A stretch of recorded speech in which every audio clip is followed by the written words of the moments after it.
दर्शक बंधु मान एक गुरुत्वपूर्ण सूचना जदि आपण मैंने एपर्यंत आम टेलीग्राम चैनल रे जॉइन होई नाहंती ताहाले एई वीडियो कमेंट सेक्शन रे थिबा लिंक उपरे क्लिक करी आम टेलीग्राम चैनल को जॉइन करंतु।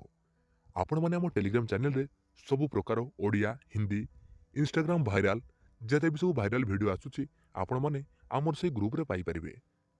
जल्दी कमेंट सेक्शन रे थिबा लिंक उपरे क्लिक करी आम टेलीग्राम चैनल रे जॉइन करंतु। नमस्कार सांगमाने मो ना संजय आपण माने मो कहानी प्रथम दुईटी भाग शुणिथिबे। जदि शुणी नाहंती ताहले एई वीडियोर कमेंट सेक्शन रे पार्ट 1 आउ पार्ट 2 वीडियोर लिंक पिन कराइछि। प्रथमे जाई से पार्ट 1 आउ पार्ट 2 को शुणंतु तापरे ए कहानी को शुणंतु काहेकिना आपण को कहानी बुझिबारे सहज हेबो। आशा करूछि मो कहानी आपण मानकु उत्तेजित और आनंदित करिबो। आउ बेसी डेरी न करी मु कहानी को आरंभ करुछि। बोऊ और ससुर घियाघी होई सरिबा परे रातिरे लंगड़ा होई कुंडा कुंडी होई शोईगले। मु मो रूम रे आसी शोइली। ठीक भोरु भोरु सेमानंकर निद भांगिला। आउ ससुर कहिले समुदुणे चालुन आउ गोटे राउंड मैच पकेइदबा। बोऊ कहिला ना ना समुदी तमे दुई जण जो भଳି गेहिल मो बिया आउ गांडी पूरा दरज हेउछि आउ हेबनी। तापरे ससुर कहिले हौ ठीक अछि। तापरे सकाळु सकाळु ससुर घर को जीवापाई बाहरिले। बोऊ कहिला आलो मिताली तू बापा सांगरे तुम गाँ को जाऊनु। बापा मन दुख करुछंती तू तुम गाँ को जाऊनु बोली। मो स्त्री कहिला आमे पुओ आउ मु मिसिकी जीवु। बोऊ कहिला तू आगरु गले किछि दिन अधिक रहिकी आसिबु। तापरे मो स्त्री सजबाज हेबाकु लागिला। मो ससुरंकु एकुटिया डाकी कहिली बापा तमे जदि खराब भाबिबनी गोटे कथा कहबी। ससुर कहिले हाँ कहून। मु कहिली मु बोऊ को माने मो सासू को गेहिबाकु चाहूँची। ससुर कहिले से कौन राजी हेब।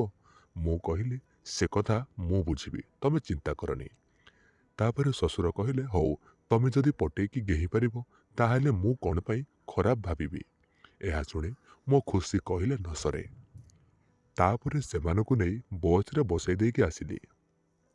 मु आहुरी 4 दिन पर जीवी। बोऊ बहुत खुशी जना पड़ुଥାଏ काहेकिना ताकू आउ 4 दिन पर्यंत खुलम खुला गेहिबा पाई मिलिबो। मु आसिला बेले मार्केट रु पेन किलर नहीं आसिली। तापरे आमे सकाळु सकाळु खाई पी कि बिलकू गलु। बोऊ कहिला तू चारा गछ सब लगई दे आउ बाकी काम मु एकुटिया तुलई देबी। बोऊ आउ मु मिसी बाईगण तଳି लगेइलु। मु बोऊ को पचारिली आउ दरज लागुछि कि नाही। बोऊ कहिला हाँ टिके कमिछि हेले आजी आउ किछि करिबुनी देखिबा रातिरे कौन लागुछि। संध्या बेलू आमे घर को गलु। बोऊ रोसई कला। रातिरे खाई पी सारी मु बोऊ को कहिली टिके तेल गरम करिदे तो बिया आउ गांडी रे मालिश करिदेले भल लागिबो आउ दरज भी कमिजिबो। तापरे टिके परे बोऊ तेल गरम करी आनिला। मु बोऊ को शुआई देई ता लुगा को टेकिली।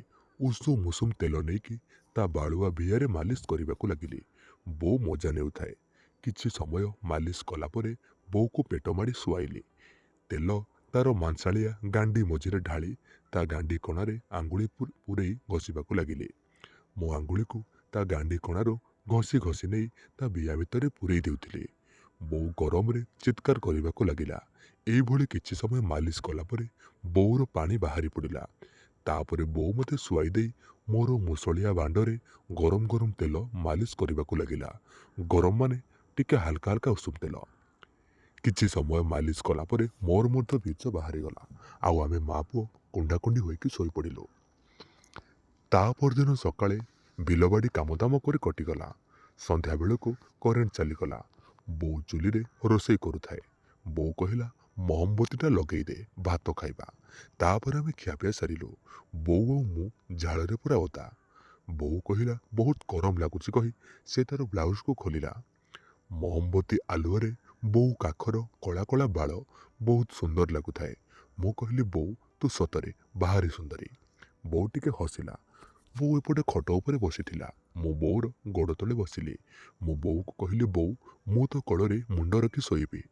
तापरे बोऊ तार गोड़ को लंबेइला आउ तार लुगा को टेकिला। मो बोऊ कड़े तार बालुआ बिया उपरे मुंड रखिकी शोइथाए। बोऊर बालुआ बिया झाड़ुआ झाड़ुआ बास्ना हेउथाए आउ मोर बांड को गरम करिबारे साहाय्य करुथाए। मो बोऊर कड़े ଉପରକୁ ମୁହଁ କରିକି ଶୋଇଥାଏ। ବୋଉ ମୋତେ ଚୁମା ଦେବାକୁ ଲାଗିଲା। ତାପରେ ବୋଉ ମୋ ମୁହଁରେ ତା ନରମ ନରମ କୁଣ୍ଡା ବେଲ ଭଳି ଦୁଧକୁ ବସିବାକୁ ଲାଗିଲା।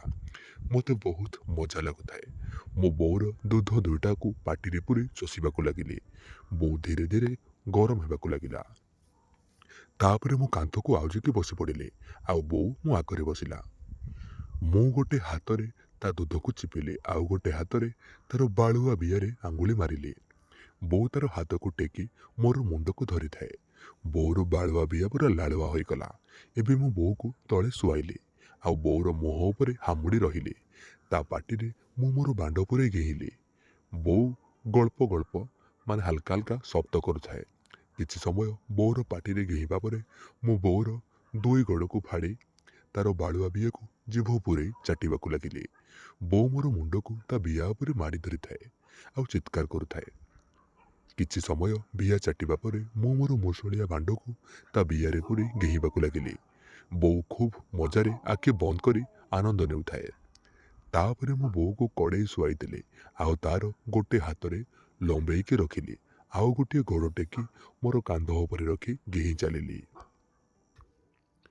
ଏଥର ବୋଉର ବିଆ ଜୋର ଜୋର ପଚ୍ ପଚ୍ ଶବ୍ଦ ହେଉଥିଲା। କିଛି ସମୟ ଗେହିବା ପରେ ମୁଁ ବୋଉକୁ ଆଣ୍ଠେଇ କୁକୁର ଭଳିଆ ପୁଣି ଗେହିବାକୁ ଲାଗିଲି, ଆଉ ତା ଗାଣ୍ଡି କଣାରେ ଛେପ ପକେଇ ମୋ ହାତର ବୁଢ଼ା ଆଙ୍ଗୁଳିକୁ ପୂରେଇକି ଗେହିଲି। ବୋଉ ଏକାବେଳେ ତା ବିଆ ଆଉ ଗାଣ୍ଡିରେ ଗିଆ ଖାଉଥାଏ। ମୋ ବାଣ୍ଡର ଧକ୍କାରେ ତା ଦେହର ଚର୍ବି ଦହଲି ଯାଉଥାଏ। ବୋଉ ମଜାରେ ଚିଲେଇ ଚିଲେଇ ମୋଠାରୁ ଗିଆ ଖାଉଥାଏ। ତାପରେ ବୋଉକୁ ମୁଁ ଠିଆ କରି ଗୋଟେ ଗୋଡ଼କୁ ଆଣ୍ଠୁ ତଳୁ ହାତରେ ଟେକି ଧରି ଗେହି ଚାଲିଲି। ବୋଉ ମୋତେ ଏପଟେ କୁଣ୍ଡେଇ ଧରିଥାଏ, ଆଉ ମୁଁ ବୋଉର ଦୁଇ ଗାଣ୍ଡିକୁ ଦୁଇ ହାତରେ ଦଳି ଦଳି ତା ବିଆରେ ଗେହୁଥାଏ। ତାପରେ ମୋର ଗୋଡ଼ ଦରଜ ହୋଇଗଲା। ମୁଁ ତଳେ ଶୋଇନି। ବୋଉ ମୋର ବାଣ୍ଡକୁ ତା ବିଆରେ ପୁରେଇ ଗାଣ୍ଡି କଚାଡ଼ି କଚାଡ଼ି ମୋଠାରୁ ଗିଆ ଖାଇବାକୁ ଲାଗିଲା। ଏମିତି କିଛି ସମୟ ପରେ ବୋଉ ବିଆରୁ ବି ପାଣି ବାହାରି ପଡ଼ିଲା, ଆଉ ବୋଉ ମୋର ବାଣ୍ଡକୁ ନେଇ ତା ପାଟିରେ ପୁରେଇ ଚଷିବାକୁ ଲାଗିଲା। ମୁଁ ମୋର ବୀର୍ଯ୍ୟକୁ ବୋଉର ପାଟି ଭିତରେ ଛାଡ଼ିଦେଲି। ବୋଉ ସବୁ ବୀର୍ଯ୍ୟକୁ ଚୁଚୁମିକି ଖାଇଲା। କିଛି ସମୟ ବୋଉ ଆଉ ମୁଁ କୁଣ୍ଡାକୁଣ୍ଡି ହୋଇକି ଶୋଇ ରହିଲୁ। ମୁଁ କହିଲି, ବୋଉ ଆଉ କରିବା ନା ନାହିଁ? ବୋଉ କହିଲା, ଗାଣ୍ଡିଟା ଗଲୁ ହେଲାଣି, ଗାଣ୍ଡିରେ ଗେହିବୁ, ନହେଲେ ସମ୍ଭାଳି ହେବନି। ତାପରେ ବୋଉ ଆଣ୍ଠେଇକି ରହିଲା। ମୁଁ ବୋଉର ଗାଣ୍ଡିରେ ଜିଭ ପୂରେଇ ଗାଣ୍ଡି କଣାକୁ ଚାଟିବାକୁ ଲାଗିଲି। ମଝିରେ ମଝିରେ ମୋ ଜିଭକୁ ବୋଉର ଗାଣ୍ଡି କଣାରେ ଦାବି ଦେଉଥିଲି। ବୋଉର ପାଟିରୁ ଶବ୍ଦ ବାହାରି ଯାଉଥିଲା। ମୁଁ ବୋଉର ଗାଣ୍ଡି ଚାଟି ଚାଟି ମୋର ବାଣ୍ଡକୁ ହଲାଉଥିଲି। ମୋର ବାଣ୍ଡ ଶକ୍ତ ହେଲା ପରେ ମୋ ବାଣ୍ଡକୁ ତା ଗାଣ୍ଡି କଣାରେ ଲଗେଇ ଗୋଟେ ଜୋରରେ ଧକ୍କା ଦେଲି। ପୁରା ବାଣ୍ଡ ବୋଉର ଗାଣ୍ଡି ଭିତରେ ଗଳିଗଲା।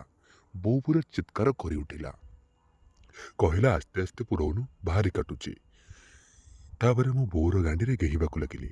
ବୋଉ ଗୋଟେ ହାତରେ ତା ବିଆର ସେଣ୍ଟିକୁ ଦଳିବାକୁ ଲାଗିଲା। ବୋଉ କହିଲା, ଯାହା କହ ପୁଅ, ଗାଣ୍ଡିରେ ଗିଆ ଖାଇବାର ମଜା ଅଲଗା। ତାପରେ ମୁଁ ବୋଉକୁ ମୁହଁ ମାଡ଼ି ଶୁଆଇ ଦେଇ ତା ଗାଣ୍ଡିରେ ଗେହିବାକୁ ଲାଗିଲି, ଆଉ ଦୁଇ ହାତକୁ ବୋଉର ଛାତି ତଳେ ରଖି ବୋଉର ଦୁଧକୁ ଏପଟେ ମୁଁ ଗେହିଁ ଗେହିଁ ଦୋଳୁଥାଏ। ଏଇଭଳି ଅଧଘଣ୍ଟା ବୋଉର ଗାଣ୍ଡିରେ ଗେହିବା ପରେ ମୋର ବୀର୍ଯ୍ୟକୁ ବୋଉର ଗାଣ୍ଡି ଭିତରେ ଛାଡ଼ିଲି, ଆଉ ବୋଉକୁ କୁଣ୍ଡେଇ ଧରିକି ଶୋଇପଡ଼ିଲି। ତାପରେ ବୋଉ ଆଉ ମୁଁ ଏଇଭଳି 2 ଦିନ ଗିଆ ଗେହି ହେଲୁ। ତାପରେ ମୁଁ ଶ୍ୱଶୁର ଘରକୁ ଚାଲିଗଲି। ଆମେ ସବୁ କିଣାକିଣି କରିବା ପାଇଁ ବଜାରକୁ ଗଲୁ। ଘରକୁ ଫେରି ଶାଶୁକୁ ଖୋଜିବାକୁ ଲାଗିଲି, ହେଲେ ଶାଶୁ କୋଉଠି ହେଲେ ଦେଖାଗଲେନି। ମୁଁ ଶାଶୁଙ୍କୁ ଦେଖିବା ପାଇଁ ମନେ ମନେ ବ୍ୟାକୁଳ ହୋଇପଡ଼ୁଥିଲି। ମୁଁ ଏବେ ଶାଶୁଙ୍କୁ ଭଲ ପାଇ ସାରିଛି। ଶ୍ୱଶୁର ଘର ତାଙ୍କ ଗାଁ ମଝିରେ, ଗୋଟିଏ ବଖରା ଘର। ତାଙ୍କ ଘର ପଛକୁ ତାଙ୍କର ବଡ଼ ଭାଇଙ୍କ ଘର, ଆଉ ତାଙ୍କ ଘର ପଛରେ ଆଉ ଗୋଟେ ଭାଇର ଘର। 3ଟି ଘର ପଛକୁ ପଛ ରହିଥାଏ।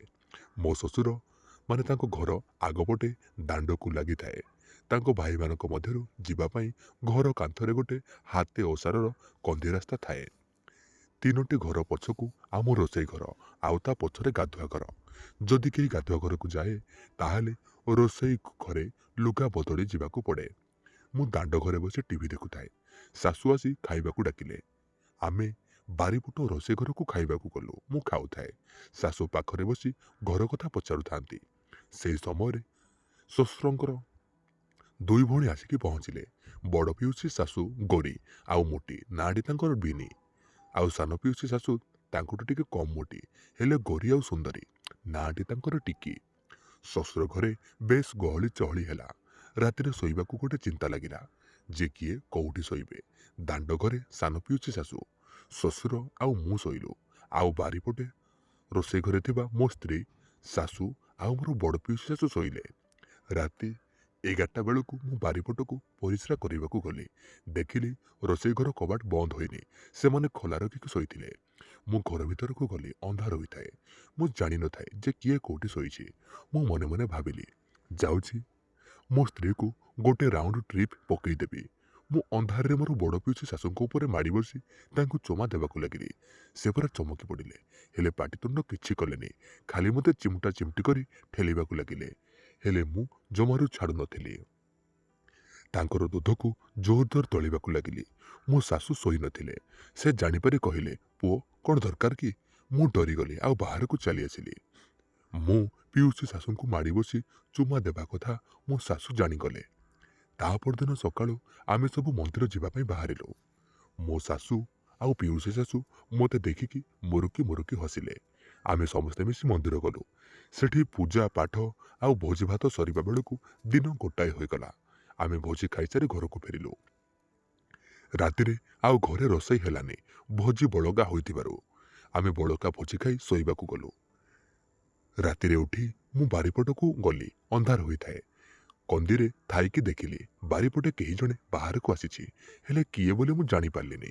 ମୁଁ ଚୁପଚାପ ଯାଇ ତାକୁ ସିଧା କୁଣ୍ଢେଇ ଧରିଲି ଆଉ ଚୁମା ଦେବାକୁ ଲାଗିଲି। ସେ କହିଲା, ମୋତେ ଛାଡ଼ିଦିଅ, ଯଦି କେହି ପଳେଇ ଆସିବ। ମୁଁ ତାଙ୍କ କଥାରୁ ଜାଣିଲି ସେ ଆଉ କେହି ନୁହନ୍ତି, ବଡ଼ ପିଉସୀ ଶାଶୁ। ହେଲେ ମୁଁ ଛାଡ଼ିଲିନି। ମୁଁ କହିଲି, ନା ମ, କେହି ଆସିବେନି, ସମସ୍ତେ ଶୋଇ ସାରିଲେଣି। ସେ କହିଲେ, ଯଦି କେହି ଦେଖିଦେବ ତାହେଲେ କ'ଣ ଭାବିବେ କହି ମୋ କବଳରୁ ନିଜକୁ ମୁକୁଳାଇବା ପାଇଁ ଚେଷ୍ଟା କରୁଥାନ୍ତି।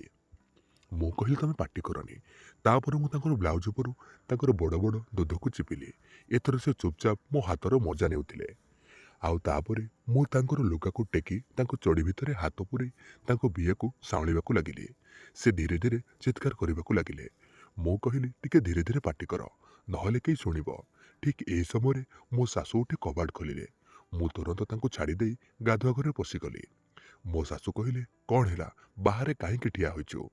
ପିଉସୀ ଶାଶୁ କହିଲେ, ମୁଁ ଗାଧୁଆ ଘରକୁ ଯିବି, ସେ ଜୋଇଁ ଯାଇଛନ୍ତି। ତାପରେ ମୁଁ ଗାଧୁଆ ଘରୁ ବାହାରିଲି ଆଉ ପିଉସୀ ଶାଶୁ ଗାଧୁଆ ଘରକୁ ପଶିଲେ। ଏବେ ମୁଁ ଆଉ ମୋ ଶାଶୁ ଏକା ଠିଆ ହୋଇଥିଲୁ। ମୁଁ ଶାଶୁଙ୍କୁ କହିଲି, ବୋଉ, ତମକୁ ଗୋଟେ କଥା କହିବି, ରାଗିବନି? ଶାଶୁ କହିଲେ, କହୁନ, ରାଗିବି କ'ଣ ପାଇଁ? ତାପରେ ମୁଁ ସିଧା ଶାଶୁଙ୍କୁ କୁଣ୍ଢେଇ ଧରିଲି। ଏଭଳି କରିବା ଦେଖି ଶାଶୁ ପୁରା ଚମକି ପଡ଼ିଲେ ଆଉ କହିଲେ, ପୁଅ, ଏମିତି କ'ଣ କରୁଛ? ମୁଁ ତମର ଶାଶୁ, ତମ ମା ଭଳିଆ। ମୁଁ ଶାଶୁକୁ କୁଣ୍ଢେଇ ଧରି ଚୁମା ଦେବାକୁ ଲାଗିଲି। ଶାଶୁ କହିଲେ, ବିନି ଗାଧୁଆ ଘରକୁ ଯାଇଛି, ଯଦି ଚାଲି ଆସିବ ତାହେଲେ କ'ଣ ଭାବିବ? ମୁଁ କହିଲି, କିଛି ହବନି କହି ତାଙ୍କର ଦୁଧକୁ ଦଳିବାକୁ ଲାଗିଲି। ଆଉ ଶାଶୁ ଟିକେ ଭଡ଼ିମିଡ଼ି ହେଉଥାନ୍ତି। ମୁଁ କହିଲି, ବୋଉ, ଆଜି ତମକୁ ଛାଡ଼ି ଦଉଛି, କାଲି ଦୁଇ ପିଉସୀ ଚାଲିଯିବେ। ମୁଁ ତମକୁ ରାତିରେ ଏଇଠି ଅପେକ୍ଷା କରିଥିବି। ମୋ କଥା ଶୁଣି ଶାଶୁ କିଛି ନ କହିକି ଚାଲିଗଲେ ଆଉ ମୁଁ ଆସି ଦାଣ୍ଡ ଘରେ ଶୋଇଲି। ତା ପରଦିନ 2 ପହର ବେଳକୁ ସାନ ପିଉସୀ ବସ୍ରେ ଚାଲିଗଲେ। ବଡ଼ ପିଉସୀଙ୍କର ଗାଁକୁ ଯିବାକୁ ଗୋଟେ ମାତ୍ର ବସ୍ ଥାଏ। ସେଇ ବସ୍ ଚାଲିଯିବାରୁ ପିଉସୀ ଶାଶୁ ମୋତେ କହିଲେ, ପୁଅ ଟିକେ ଆସୁନ, ମୋତେ ଆମ ଗାଁରେ ଛାଡ଼ି ଦେଇ ଆସିବ। ମୋ ଶାଶୁ ଶ୍ୱଶୁର ମଧ୍ୟ ସେଇ କଥା କହିଲେ। ମୁଁ ବଡ଼ ପିଉସୀଙ୍କୁ ବାଇକ୍ରେ ବସେଇ ତାଙ୍କ ଗାଁକୁ ବାହାରିଲୁ। ତାଙ୍କ ଗାଁ ମୋ ଶ୍ୱଶୁର ଘରଠାରୁ ମାତ୍ର 25 କିଲୋମିଟର। ମଝିରେ ମଝିରେ ଗୋଟେ ଗୋଟେ ଗାଁ ପଡ଼େ ଆଉ ବାକି ସବୁ ସୁନସାନ ଜାଗା।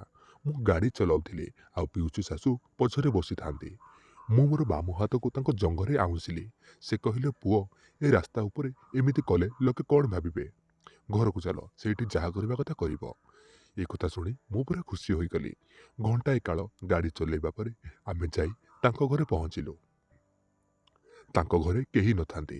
ତାଙ୍କ 2 ପୁଅ ବାହାରେ ରହି ପାଠ ପଢ଼ନ୍ତି ଆଉ ତାଙ୍କର ସ୍ୱାମୀ ମିସ୍ତ୍ରୀ କାମ କରନ୍ତି। ଘରେ ସେ ଏକୁଟିଆ ରୁହନ୍ତି। ଆମେ ଯାଇ ଦେଖିଲା ବେଳକୁ ପିଉସା କାମକୁ ଯାଇଛନ୍ତି। ମୋତେ ପିଉସୀ ଘରେ ବସେଇ ଦେଇ ଦୋକାନକୁ ଗଲେ ଥଣ୍ଡା ଆଣିବା ପାଇଁ। ଆଉ ସେ ଗୋଟେ ମାଜା ନେଇକି ଆସିଲେ। ଆମେ 2 ଜଣ ସାଙ୍ଗ ହୋଇକି ଥଣ୍ଡା ପିଇଲୁ। ତାପରେ ମୁଁ ତାଙ୍କୁ ସିଧା କୁଣ୍ଢେଇ ଧରିଲି ଆଉ ତାଙ୍କର ଓଠକୁ କାମୁଡ଼ି ପକେଇଲି। ସେ ମଧ୍ୟ ମୋତେ କୁଣ୍ଢେଇ ଧରି ଚୁମା ଦେଉଥାନ୍ତି। ମୁଁ ତାଙ୍କର ଦୁଧକୁ ଚିପିକି ତାଙ୍କର ଲୁଗାକୁ ଟେକି ତାଙ୍କ ବିଆରେ ହାତ ମାରିଲି। ଦେଖିଲି ଟିକେ ବିଆଟା ଲାଳୁଆ ଲାଗୁଛି। ମୁଁ କହିଲି, କ'ଣ ଆଗୁଆ ଭାବି ଭାବି ନାଳୁଆ କରିଦେଇଛ? ସେ କହିଲେ, କାଲି ରାତିରେ ତମେ ଯାହା କଲ ମୋର କାଲିଠୁ ଇଚ୍ଛା ହେଉଥିଲା ଘିଆ ଖାଇବାକୁ। ମୁଁ ତାଙ୍କୁ ତାପରେ ଖଟରେ ଶୁଆଇ ଦେଇ ତାଙ୍କୁ ଚଡ଼ି ଖୋଲି ତାଙ୍କୁ ଦୁଇ ଜଙ୍ଘକୁ ମେଲେଇଲି। ଉଃ, ତାଙ୍କର କି ବିଆ! ଗହମ ଗରା ଦୁଇ ଜଙ୍ଘ ମଝିରେ କଳା କଳା ବାଳରେ ଭର୍ତ୍ତି ବିଆ, କେତେ ସୁନ୍ଦର! ମୁଁ ତାଙ୍କ ବିଆକୁ 2 ମିନିଟ୍ ଚାଟିଲା ପରେ ମୋର ବାଣ୍ଡକୁ ତାଙ୍କ ବିଆରେ ପୂରେଇଲି, ମାନେ ଘଷିବାକୁ ଲାଗିଲେ। ସେ କହିଲେ, ପୁଅ, ତମର ବାଣ୍ଡ ବହୁତ ମୋଟା ଆଉ ଲମ୍ବା ଅଛି, ଟିକେ ଧୀରେ ଧୀରେ ପୂରେଇବ। ତାପରେ ମୁଁ ମୋର ବାଣ୍ଡକୁ ତାଙ୍କ ବିଆରେ ଘଷି ଘଷି ପୁରା ଲାଳବା କରିଥିଲି। ତାପରେ ବାଣ୍ଡକୁ ତାଙ୍କ ବିଆରେ ଆସ୍ତେ ଆସ୍ତେ ପୂରେଇ ଗେହିବା ଆରମ୍ଭ କଲି। ସେ ଗରମ ହୋଇ ଚିତ୍କାର କରିବାକୁ ଲାଗିଲେ, ଆଉ ମୁଁ ଧୀରେ ଧୀରେ ଗତି ବଢ଼ାଇବାକୁ ଲାଗିଲି। ମୁଁ ତାଙ୍କର ଦୁଧକୁ ଚିପିକି ତାଙ୍କୁ ଘେଉଥାଏ। ସେ ମଧ୍ୟ ମଜା ନେଇ ନେଇ ଘିଆ ଖାଉଥାନ୍ତି। ପ୍ରାୟ 15ରୁ 20 ମିନିଟ୍ ଗେଇବା ପରେ ମୋର ବୀର୍ଯ୍ୟ ବାହାରିଗଲା।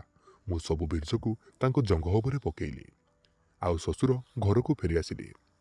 ମୁଁ ଆସି ପହଞ୍ଚିଲା ବେଳକୁ କରେଣ୍ଟ ନଥାଏ। ଶାଶୁ ବାରିପଟେ ଘରେ ବସି ରୋଷେଇ କରୁଥାନ୍ତି। ସେ ଗୋଟେ ପୁରୁଣା ଲୁଗା ପିନ୍ଧିଥିଲେ, ହେଲେ ବ୍ଲାଉଜ ପିନ୍ଧିନଥିଲେ।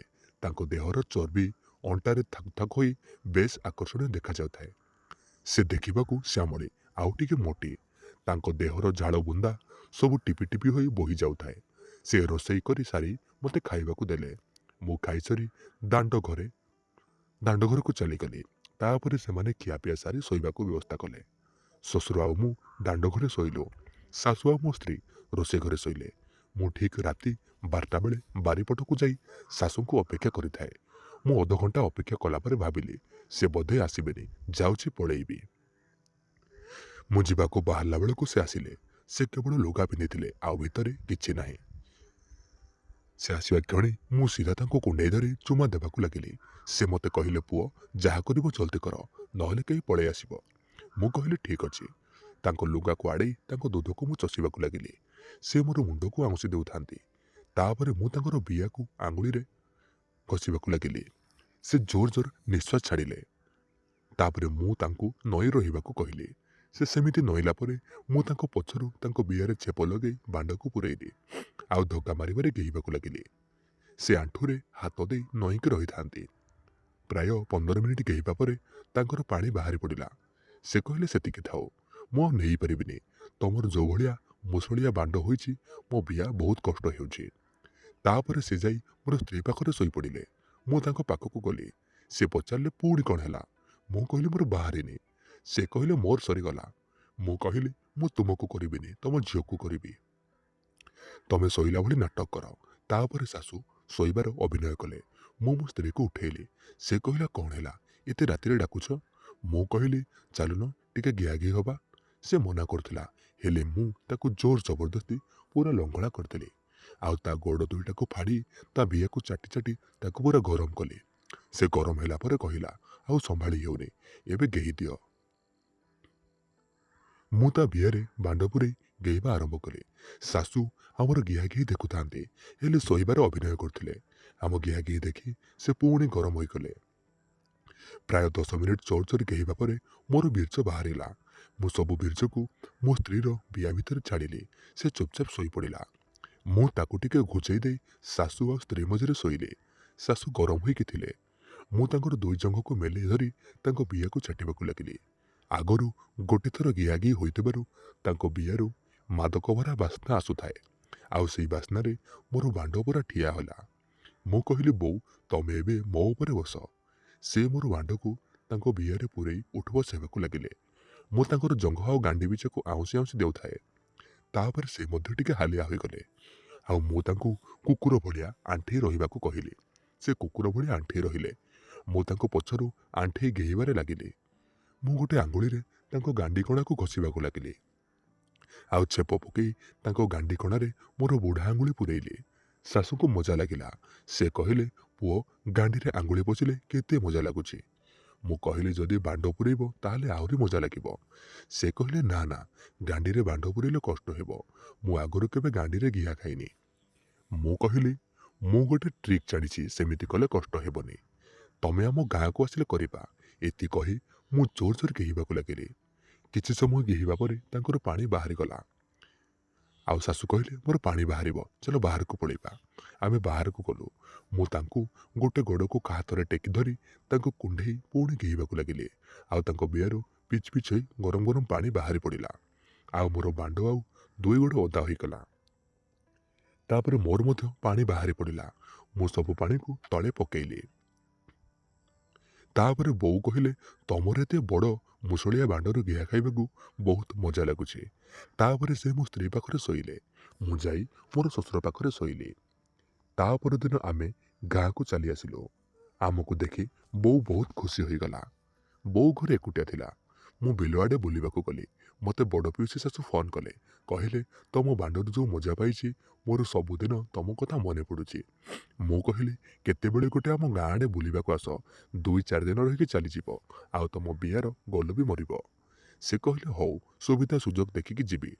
କିଛି ସମୟ ପରେ ବୋଉ ଆସିଲା ଆଉ କହିଲା, ତୋ କଥା ମନେ ପଡ଼ୁଥିଲା। ତୁ ଏତେ ଦିନ ହେଲା ମୋତେ ଛାଡ଼ିକି କେମିତି ରହୁଥିଲୁ? ମୁଁ କହିଲି, ଆଉ କ'ଣ କରିବା, ବନ୍ଧୁବାନ୍ଧବ କଥା ବି ତ ବୁଝିବାକୁ ହେବ। ତାପରେ ବୋଉ ମୋର ବାଣ୍ଡକୁ ହାତରେ ଧରିକି ହଲେଇଲା। ମୁଁ ବୋଉର ସାମ୍ନାରେ ବସି ତା ଲୁଗାକୁ ଟେକି ତା ବାଳୁଆ ବିଆକୁ ଚାଟିବାକୁ ଲାଗିଲି। ବୋଉ ମୋ ମୁଣ୍ଡକୁ ତା ଦୁଇ ହାତରେ ଆଉଁସି ଦେଉଥାଏ। ତାପରେ ବୋଉ କହିଲା, ତୋ ବାଣ୍ଡ ଯେଉଁଭଳି ମୁସଳିଆ ହୋଇଛି, ପାଟିରେ ନ ପୁରେଇଲେ ମନ ଶାନ୍ତି ହେଉନି। ଏତିକି କହି ସେ ମୋର ବାଣ୍ଡକୁ ପାଟିରେ ପୁରେଇ ଲଲିପପ୍ ଭଳିଆ ଚଷିବାକୁ ଲାଗିଲା। ଆଉ ମୁଁ ବୋଉକୁ ତଳେ ଗୋଟେ ଗାମୁଛା ପକେଇ ଶୁଆଇଲି। ତାର ଦୁଇ ଗୋଡ଼କୁ ମେଲେଇ ତାର ବାଳୁଆ ବିଆରେ ବାଣ୍ଡ ପୁରେଇ ଗେହି ଚାଲିଲି। ବୋଉ ଜୋର ଜୋର ପାଟି କରୁଥାଏ। ଅଧଘଣ୍ଟା ଗେହିବା ପରେ ବୋଉର ପାଣି ବାହାରି ପଡ଼ିଲା। ଆଉ ମୋର ମଧ୍ୟ ବୀର୍ଯ୍ୟ ବାହାରି ପଡ଼ିଲା। ବୋଉ କହିଲା, ରାତିରେ ବୋଉକୁ ଗେହି ସରିଲା ପରେ ମୋ ଗାଣ୍ଡିରେ ତୋ ବାଣ୍ଡ ପୁରେଇ ଗାଣ୍ଡିର ଗଲୁ ମାରିଦେବୁ। ବିଆ ଅପେକ୍ଷା ଗାଣ୍ଡିରେ ବେଶୀ ଗଲୁ ହେଲାଣି। ମୁଁ ହଁ କଲି। ଆମେ ଦିନବେଳେ ବିଲବାଡ଼ି କାମ କଲୁ ଆଉ ସନ୍ଧ୍ୟାବେଳକୁ ଘରକୁ ଫେରି ଆସିଲୁ। ରାତିରେ ଖାଇ ପିଇ ଶୋଇବାକୁ ଗଲୁ। ମୁଁ ମୋ ସ୍ତ୍ରୀକୁ କହିଲି, ବାହାଘରକୁ 2 ବର୍ଷ ପରେ ହୋଇଗଲାଣି। ଏବେ ଆମେ ପିଲାଛୁଆ କଲେ କ'ଣ ଭଲ ହୁଅନ୍ତା? ସେ ବି ରାଜି ହୋଇଗଲା। ମୁଁ ଖଟରେ ଶୋଇଲି ଆଉ ମୋ ସ୍ତ୍ରୀକୁ ମୋ ଉପରକୁ ଟାଣି ଆଣି ଚୁମା ଦେବାକୁ ଲାଗିଲି। ମୋ ସ୍ତ୍ରୀ ମୋ ଓଠକୁ କାମୁଡ଼ି ପକାଉଥାଏ ଆଉ ଗୋଟେ ହାତରେ ମୋର ପେଳକୁ ଦଳୁଥାଏ। ତାପରେ ସେ ମୋ ଛାତିର ଭୁଣ୍ଡିକୁ ଦାନ୍ତରେ କାମୁଡ଼ି ଚୁଚୁମି ଚୁଚୁମି ମୋତେ ଅଧିକ ଗରମ କରୁଥାଏ। ତାପରେ ସେ ମୋର ଦୁଇ ଗୋଡ଼କୁ ଟେକି ମେଲେଇ ଧରି ମୋର ପେଳକୁ ପାଟିରେ ପୁରେଇ ଚଷିବାକୁ ଲାଗିଲା। ଆଉ ଏପଟେ ମୋର ବାଣ୍ଡ ପୁରା ଶକ୍ତ ହୋଇ କମ୍ପି ଉଠିଲା। ମୋ ବାଣ୍ଡକୁ ପାଟିରେ ପୁରେଇ ସେ ପୁଣି ଚୁଚୁମିବାକୁ ଲାଗିଲା। ଏମିତି କିଛି ସମୟ କଲା ପରେ ସେ ମୋର ଛାତି ଉପରେ ବସି ତାର ଦୁଇ ହାତରେ ମୋର ମୁଣ୍ଡ ବାଳକୁ ଧରି ତା ବିଆକୁ ମୋ ପାଟିରେ ଗାଣ୍ଡି ହଲେଇ ହଲେଇ ଘଷିବାକୁ ଲାଗିଲା। କିଛି ସମୟ ପରେ ସେ ଯାଇ ମୋର ବାଣ୍ଡକୁ ତା ଲାଳୁଆ ବିଆରେ ପୁରେଇ ଉଠବସ ହେବାକୁ ଲାଗିଲା। ମୁଁ ମଧ୍ୟ ଗାଣ୍ଡି ଟେକି ଟେକି ତାକୁ ତଳପଟୁ ଧକ୍କା ଦେଉଥାଏ। ତାର ଦୁଧ ଦୁଇଟାକୁ ହାତରେ ଧରି ଦଳି ଦେଉଥାଏ। ତାପରେ ତାକୁ ଆଣ୍ଠେଇ ପଛରୁ ଗେହି ଚାଲିଲି। ମଝିରେ ମଝିରେ ତା ଗାଣ୍ଡିରେ ଶକ୍ତ ଚାପୁଡ଼ା ମାରି ଦେଉଥାଏ। ସେ ପୁରା ଚିଲେଇ ଉଠୁଥାଏ। ଏଇଭଳି ବିଭିନ୍ନ ପ୍ରକାର ଷ୍ଟାଇଲରେ ଗେହିବା ପରେ ସେ କହିଲା, ମୋର ପାଣି ବାହାରିବ। ମୋର ମଧ୍ୟ ବୀର୍ଯ୍ୟ ବାହାରିବାର ସମୟ ହୋଇଗଲା।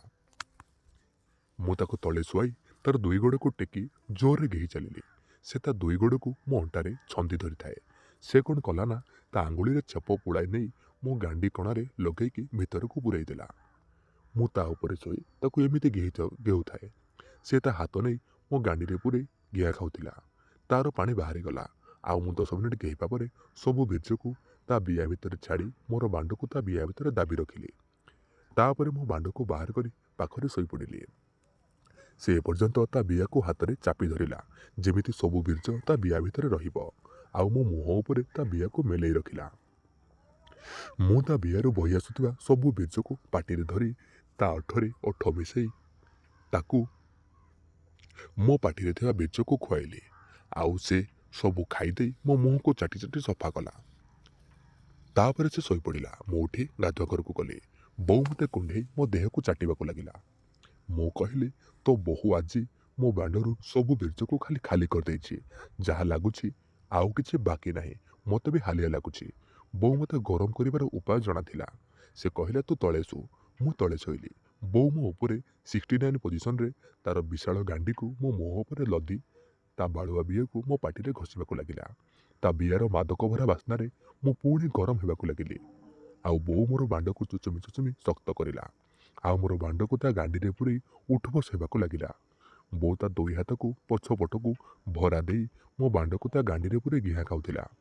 ତା ବିଆ ମୋ ମୁହଁ ଉପରେ ଥାଏ। 10-15 ମିନିଟ୍ ସେ ନିଜେ ନିଜେ ଗେହି ହେବା ପରେ ତା ବିଆର ପାଣି ସିଧା ମୋ ମୁହଁରେ ପଡ଼ିଲା ଆଉ ମୋ ପାଟିରେ ପଶିଲା।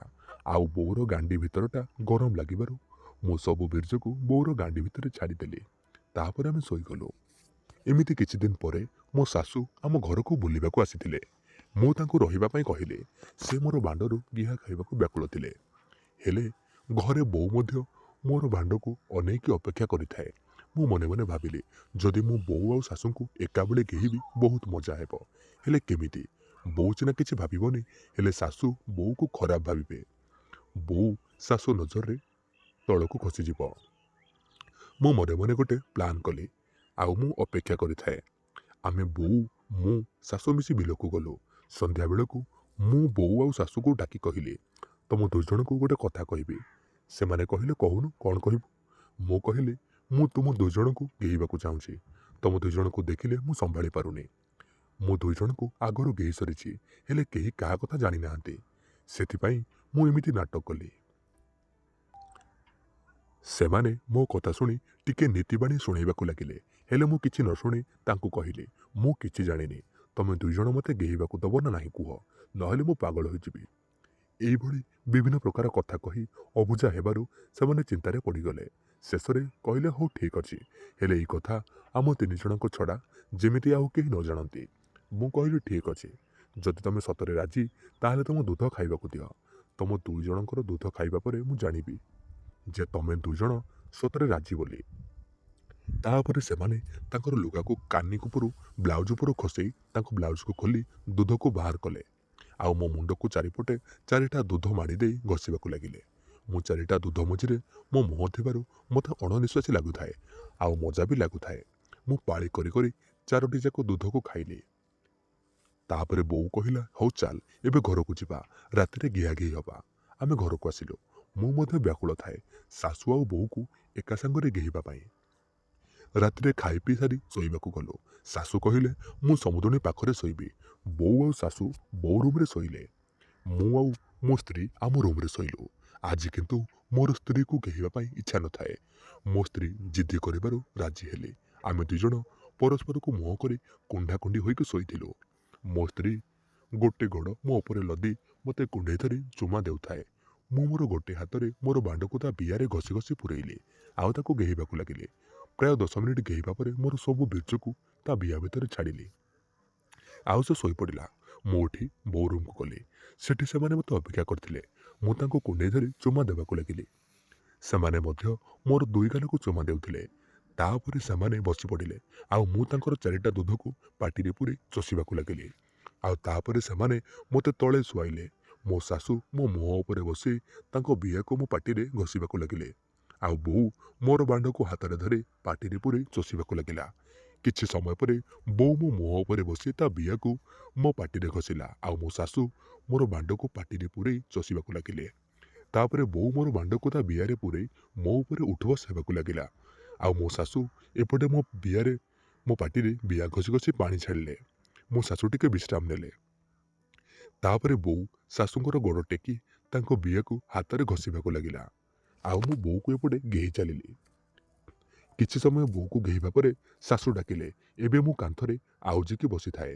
ଶାଶୁ ମୋ ଉପରେ ମୋ ଆଗପଟକୁ ମୁହଁ କରି ମୋର ବାଣ୍ଡକୁ ବିଆରେ ପୁରେଇ ଉଠବସ ହେଉଥିଲେ। ଆଉ ମୋର ବୋଉ ମୋ ମୁହଁ ସାମ୍ନାରେ ଠିଆ ହୋଇ ତା ବିଆକୁ ମୋ ମୁହଁରେ ଘଷି ଘଷି ପାଣି ବାହାର କଲା। ଏବେ ମୁଁ ମୋ ଶାଶୁ ଆଉ ମୋ ବୋଉର ବିଆରେ ସମ୍ପୂର୍ଣ୍ଣ ଗାଧୋଇ ସାରିଥାଏ। କିଛି ସମୟ ପରେ ମୁଁ ବୋଉକୁ ଆଣ୍ଠେଇ ତା ଗାଣ୍ଡିରେ ପୁଣି ଗେହିବାକୁ ଲାଗିଲି। ଶାଶୁ କହିଲେ, ପୁଅ, ତମେ ପରା କହୁଥିଲ ମୋ ଗାଣ୍ଡିରେ ଗେହିବାକୁ। ମୁଁ କହିଲି, ହଁ, ଟିକେ ଅପେକ୍ଷା କର। ମୁଁ କିଛି ସମୟ ବୋଉର ଗାଣ୍ଡିରେ ଗେହିବା ପରେ ପାତ୍ରରେ ରଖିଥିବା ଘି କୁଆଁରୀ ରସକୁ ଆଣିଲି। ଶାଶୁ ଆଣ୍ଠେଇ କୁକୁର ଭଳିଆ ରହିଲେ। ମୁଁ ତାଙ୍କ ଗାଣ୍ଡି କଣାରେ ଘି କୁଆଁରୀ ରସ ଲଗେଇ ଆଙ୍ଗୁଳିରେ ଘଷିବାକୁ ଲାଗିଲି। ଶାଶୁଙ୍କୁ ବହୁତ ମଜା ଲାଗୁଥାଏ। ତାପରେ ମୁଁ ଶାଶୁଙ୍କ ଗାଣ୍ଡିରେ ଦୁଇଟା ଆଙ୍ଗୁଳି ପୁରେଇଲି, ଆଉ ଭିତର ବାହାର କରିବାକୁ ଲାଗିଲି। କିଛି ସମୟ ପରେ ମୁଁ ଶାଶୁଙ୍କର ଗାଣ୍ଡିକୁ ଦୁଇଟା ଆଙ୍ଗୁଳିରେ ଫାଙ୍କା କଲି, ଆଉ ବୋଉ ତାଙ୍କ ଗାଣ୍ଡିରେ ସବୁ ଘି କୁଆଁରୀ ରସକୁ ଢାଳିଲା। ମୋ ବାଣ୍ଡ ଲାଳୁଆ ଥିବାରୁ ମୁଁ ମୋର ବାଣ୍ଡକୁ ଶାଶୁଙ୍କର ଗାଣ୍ଡିରେ ଲଗେଇ ଧୀରେ ଧୀରେ ପୁରେଇବାକୁ ଚେଷ୍ଟା କଲି। ଘି କୁଆଁରୀ ରସରେ ଲାଳୁଆ ଥିବାରୁ ବାଣ୍ଡ ତ ଆସ୍ତେ ଆସ୍ତେ ଭିତରେ ପଶିଲା। ଶାଶୁ ଟିକେ କଷ୍ଟ ଅନୁଭବ କଲେ। କିଛି ସମୟ ଶାଶୁଙ୍କ ଗାଣ୍ଡିରେ ବାଣ୍ଡ ପୁରେଇ ରଖିବା ପରେ ଶାଶୁଙ୍କର କଷ୍ଟ ଟିକେ କମିଲା। ଆଉ ମୁଁ ଧୀରେ ଧୀରେ ଆଗ ପଛ କରି ଶାଶୁଙ୍କ ଗାଣ୍ଡିରେ ଗେହିବାକୁ ଲାଗିଲି। ଏବେ ଶାଶୁଙ୍କୁ ଧୀରେ ଧୀରେ ମଜା ଲାଗୁଥାଏ। ସେ କହିଲା, ପୁଅ, ଗାଣ୍ଡିରେ ବାଣ୍ଡ ପରେ ଘିଆ ଖାଇଲେ କେତେ ମଜା ଲାଗୁଛି ମୁଁ ଆଗରୁ କେବେ ଜାଣିନଥିଲି। ତାପରେ ମୁଁ ଶାଶୁଙ୍କ ଗାଣ୍ଡିରେ ଜୋର ଜୋର କେହିବାକୁ ଲାଗିଲେ। ବୋଉ ମୋ ପଛପଟରୁ ମୋ ବେଳକୁ ହାତରେ ଧରି ଦୌଡ଼ୁଥାଏ। ପ୍ରାୟ 20 ମିନିଟ୍ ଶାଶୁଙ୍କ ଗାଣ୍ଡିରେ ଘେଇବା ପରେ ତାଙ୍କ ବିଆରୁ ପାଣି ବାହାରି ପଡ଼ିଲା। ଆଉ ମୁଁ ବୋଉର ଗାଣ୍ଡିରେ କିଛି ସମୟ ଘେଇବା ପରେ ମୋର ବୀର୍ଯ୍ୟ ମୁଁ ମୋର ବୋଉର ଗାଣ୍ଡିରେ ଛାଡ଼ିଲି। ତାପରେ ଆମେ ନିଜ ନିଜର ପୋଷାକ ପିନ୍ଧିକି ଶୋଇପଡ଼ିଲୁ। ତ ଦର୍ଶକ ବନ୍ଧୁ, ଏ କାହାଣୀର ପାର୍ଟ 3 ଏଇଠି ସମାପ୍ତ ହେଉଛି। ଏ କାହାଣୀର ପରବର୍ତ୍ତୀ ପାର୍ଟରେ ମୁଁ ଆପଣମାନଙ୍କୁ କହିବି କେମିତି ମୁଁ ମୋର 2 ପିଉସୀ ଶାଶୁଙ୍କୁ ଆଉ ବୋଉକୁ ଶାଶୁଙ୍କୁ ସମସ୍ତଙ୍କୁ ଏକାବେଳେ ପାଳି କରି କେମିତି ଘେଇଲି।